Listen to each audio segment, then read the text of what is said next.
So right now the video I'm taking is of a computer monitor that's hooked up to a camera that's over my worm plate. The first thing I want to do is describe to you what a worm pick looks like underneath the microscope.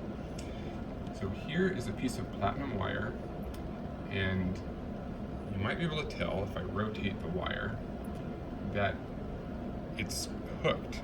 So it's a little curved at the tip toward the left in this video. And what that lets me do is scrape using that little curved bit. If the left side of the video were the surface of an agar plate, for example, if there was a bacterial lawn here on the surface, I could use that pick to touch to the surface of the plate and then scrape backwards, and I'd be picking up a bunch of E. coli, a big wad of it there underneath the hook of the pick. And the goal of this then is to do that, but to instead get an agar plate. So here's the surface of an NGM agar plate. NGM stands for nematode growth medium. And here you can see where the E. coli lawn is growing outward. It looks like little river deltas or something. But this whole bit here, if I zoom out a little bit, is a round lawn of E. coli strain OP50, which is what the worms eat. It's a little bit lumpy because this plate wasn't quite seated properly, and maybe some of the colonies grew better than others. So first I'm going to sterilize my worm pick by flaming it in a Bunsen burner, doing this off camera. And now here's my worm pick, and I'm going to touch it to the surface of the plate and drag it backwards a couple times in the E. coli. Now you can see that I'm messing up the E. coli lawn. What I've done is I've picked up a bunch of E. coli on the tip of the worm pick. So that's the plate I want to move worms onto. Now I'm switching to a plate that currently has worms on it. So there's a good worm right there. So what I'm going to do then is just try to touch the pick to the back of the worm.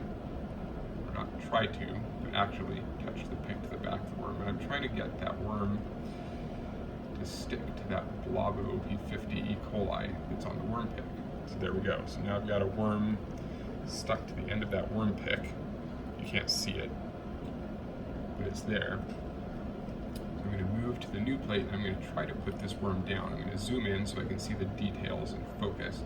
And what I'm going to do is touch the worm pick to the surface of the plate, and hopefully that worm, this is tough if you have or haven't had coffee, but there goes the worm crawling off the tip of the worm pick.